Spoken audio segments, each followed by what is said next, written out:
Buenas noches, hoy veremos el tema de la capacidad motora y neuromotora. La discapacidad motora y neuromotora eh, abarcan un amplio espectro de condiciones que afectan el movimiento, desde el tono muscular y la coordinación, derivadas de lesiones en el sistema nervioso central, que es el encargado de actividades como el sueño, el habla o conductas que de alguna manera son coordinadas y son conscientes. Mientras que en el sistema nervioso periférico hablamos de conductas que suceden en las extremidades o por los movimientos del cuerpo y a su vez estas conductas de alguna manera también pueden ser involuntarias como los arcos reflejos. En este sentido, surgen estas condiciones o problemáticas que van desde la parálisis cerebral, la lesión medular o la distrofia muscular. No solo impactan la funcionalidad física de la persona, porque pues realmente llegan a generar necesidades educativas que estos niños no tenían, pero que requieren una respuesta oportuna y contextualizada. Nosotros no solo los tenemos que incluir, los tenemos que incluir, sino también eliminar las barreras, ya que de no hacerlo ellos no van a poder participar ni tampoco van a llegar a un aprendizaje de la misma manera en que lo haría cualquier otro alumno. Entonces, en este sentido, eh, tenemos que ser capaces de buscar plenamente sus capacidades en un entorno accesible, respetuoso y que potencie su autonomía. Dicho esto, la Dirección General de Innovación y Ordenación Educativa en 2025 empezaron a regular el funcionamiento del equipo especializado en discapacidad sensorial y motor, lo que quiere decir que regulan las organizaciones de equipos especializados para que en los centros educativos haya atención al alumnado que necesita de este tipo de atenciones y que puedan ser atendidos en el momento en el que se necesitan. Por otro lado, la UNIR México habla en 2021 acerca de que se deben detallar los tipos de discapacidad motora, como la parálisis cerebral, la espina bífida, la distrofia muscular, la ataxia, y ofrecer consejos para que padres y la comunidad educativa puedan trabajar con esto. No solo se trata de lo que ellos pasan, sino de también entender cómo pasa. Por otro lado, la revista Educare en 2016 menciona estudios donde analizan el discurso de los estudiantes y de los profesores con respecto a las barreras y prácticas de inclusión que se llevan a cabo dentro de las escuelas. Entonces, en este sentido, eh, ya una vez que tenemos contextualizado que realmente se viene estudiando estas cosas llamadas discapacidad motora, así que todos nos estamos uniendo. Primero que todo, tenemos que entender en qué estamos trabajando. Dicho toda esta introducción, una discapacidad motora o discapacidad física es la alteración del aparato locomotor, huesos, músculos, articulaciones y sistema nervioso. Estos afectan la capacidad de una persona para moverse, desplazarse, manipular objetos, o mantener cierta postura. Nosotros damos por sentado que los niños están bien hasta los 3 años. Sin embargo, antes de los 3 años nosotros podemos ver tantos y tantos trastornos que nosotros podríamos ayudar a estos niños. Desde el hecho de que si un niño te agarra con mucha fuerza así y se queda así, es algo normal. Pero si el niño tiene el puñito en esta posición, se ha comprobado científicamente que muchos de los niños que llegan a tener rasgos que afectan su desarrollo cognitivo tienden a tener esta postura. Lamentablemente no tenemos una cultura de diagnóstico preventivo, pero sería lo más correcto para trabajar con estos niños.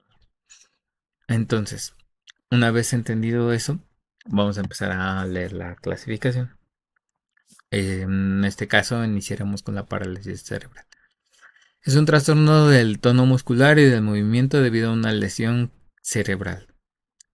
Pudo haber sido antes del parto, durante el parto o después del parto.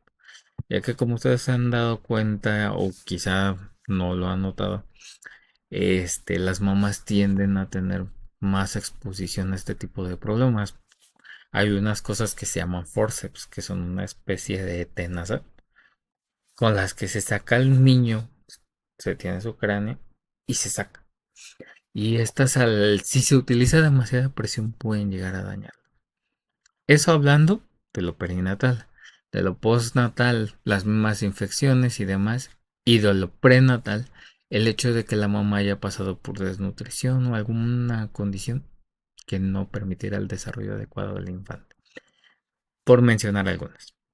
Entonces, hay un tipo de parálisis que se conoce como espástica.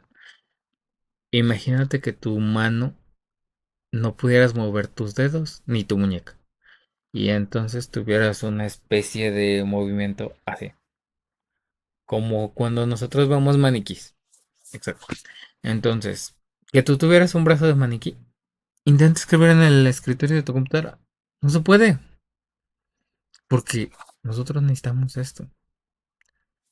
Entonces, si todo está rígido, ¿cómo le ayudas al otro a escribir? En una actividad tan simple como escribir.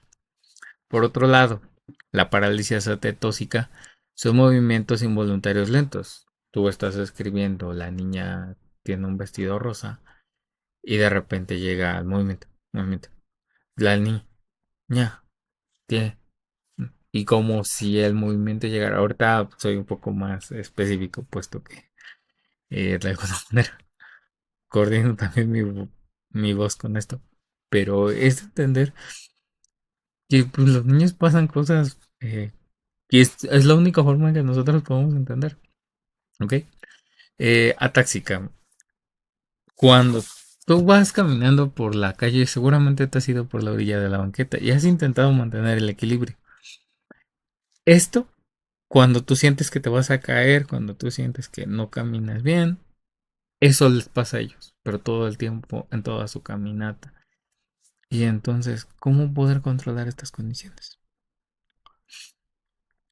Por otro lado, tenemos otras condiciones en donde se refleja la pérdida de la función motora y sensitiva por daño de la médula. Entonces, estas son la paraplegia y la tetraplegia. La paraplegia es una condición en donde tus piernas, bueno, desde donde inician tus piernas hasta tus pies, no son posibles moverlos. Por otro lado, la tetraplegia detiene todas las extremidades, manos, brazos, piernas, pies, y empiezas a depender de una silla. Si alguna vez has visto la película Yo antes de ti, probablemente sí. Es una película sumamente famosa.